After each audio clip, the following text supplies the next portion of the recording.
Okay, I am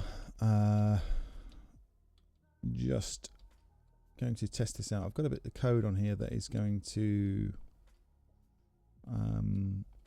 check the environment to see whether you should connect to the embedded replica. In other words, pull down an embedded replica, which we only really want on production. And my environment here is going to be set to development because I'm running locally, so it's going to run this bit of code. That is going to do it. If we don't have anything set, it should just exit. So I don't know, let's give it a run. Go run dot. Successfully connected to Turso local development database.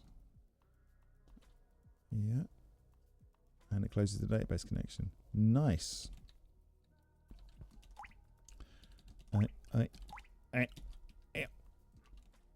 Yeah, let's just do that so I don't forget where I am.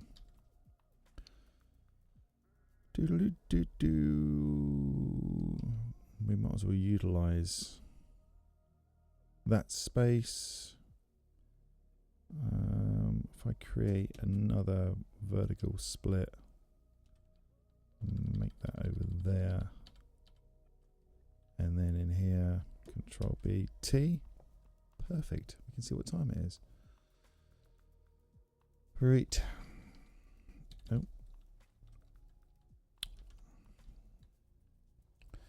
All right. Well, that connects to my local database, and the file path for the embedded connect straight out of the documentation was to use this logic here, make a temp directory, libsql, and then obviously once you've exited the program, it should remove it. But in development, I don't really want it to do that. I'm presuming it's going to copy the just use the existing database, but let's have a look and run that again. Well, it didn't complain that the database is already there, which is good. So this location file dot, I'm wondering if that's actually putting it in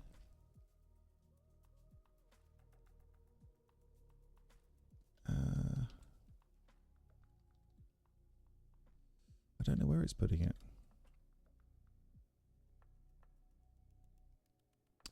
Doesn't appear to be anywhere in this folder.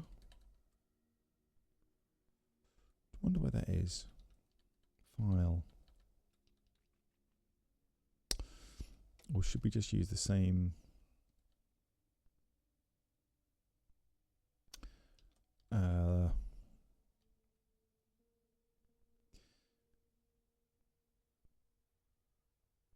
The same path. There is a bit on here where I go to in here g.path, so it joins that up with the DB name. So the DB name is just going to be Turso DB name. Yeah, let's keep this consistent production, which should be, yeah, okay. So we really need this string.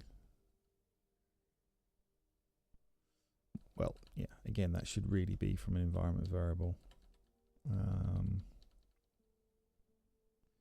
Or we could just use the understanding that the development one has always got underscore development on the end of it. I think that's okay. Oop, hang on a minute, what have I done here? AUFT production.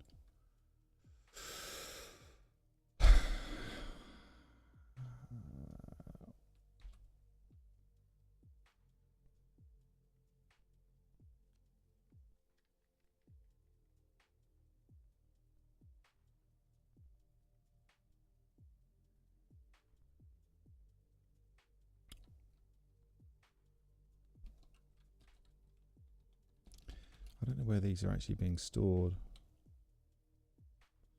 What does open actually take? It just takes a data source name.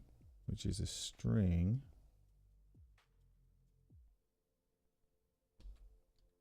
It'd be nice to actually see that file. See where it lives.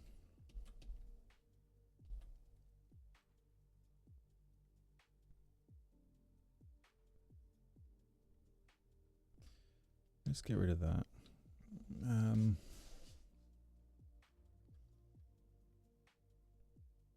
Keep that simple.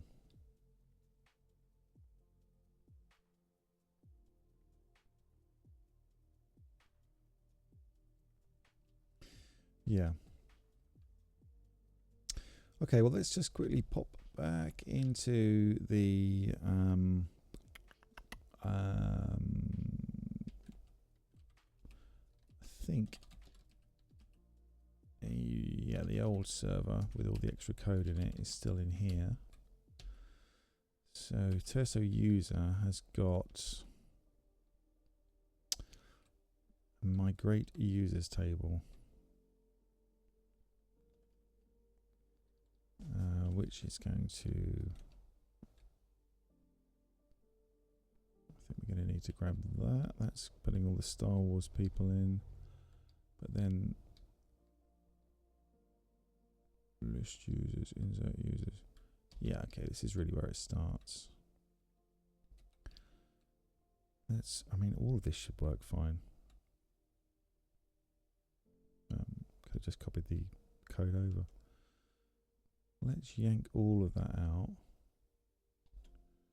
And user, okay. I don't think there's going to be any difference between these bits that I was testing with the other day. So let's wipe those, pop all these in. I have renamed Turso DB, so let's do %s/Turso DB replace with just DB. I don't think that does anything there /G, but it seems to work. Yeah. The only bugs we've got are where things are not being called. And they're not being called because, well, they're not being called yet.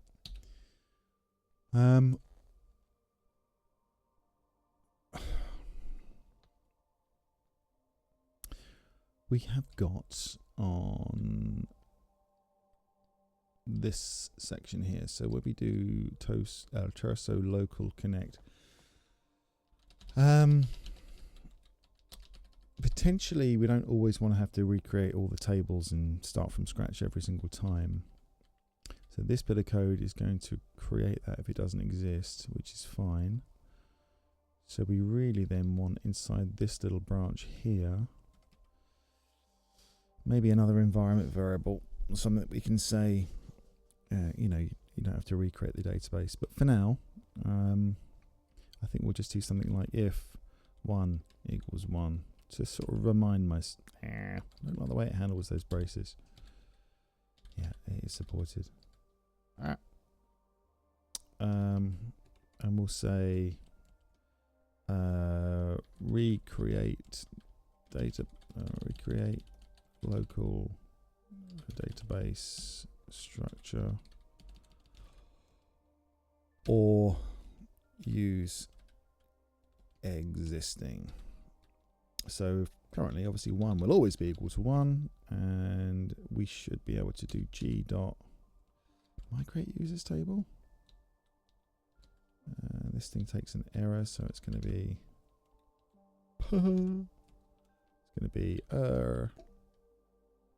equals untyped bool. Oh, if yeah. Yeah.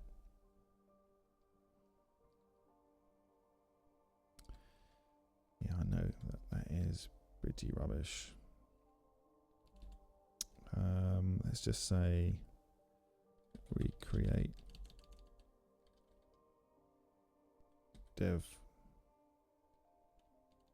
development schema. Yeah, we're not going to grab it out of a thingy. We'll just actually set this to false. for now, and then we can say recreate developments. I know what you're doing there. Yeah. If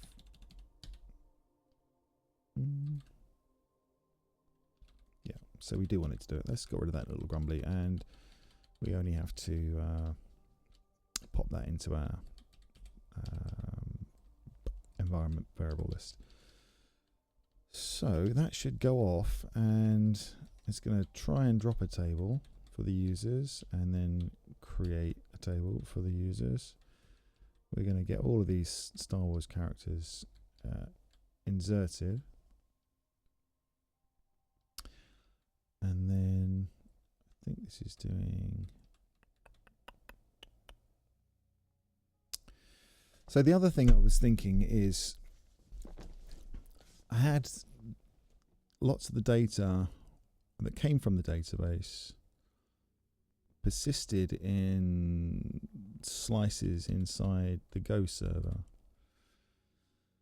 Now, depending on, that's much more efficient than pulling stuff from the database all the time. But as you start to get bigger and bigger, you need a bigger, more reliable cache that isn't on the database, that still sort of sits local or very, very close to the edge that you're running it on. But actually, using this Turso embedded replica thing, well, that is the cache that is running very close, if not locally, to the machine. So I don't think we even need that, which will reduce a bit more of the complexity down, because if you go into the definition of the server, we're maintaining a list of users and also a list of the classes, which I'm pretty sure we don't need anymore, because, and then also the mutexes to go with them, because every time you want to mutate any kind of state, you need a mutex. I don't think we're going to need those, which again is going to reduce a lot of this complexity. Actually, wait a minute. The clients one we need, yeah, okay, because we need the glasses channel. We don't need that. That is a reference on anyone that's currently sort of connected to the system, but we don't need those 3Ds. Just said 3Ds as I typed it.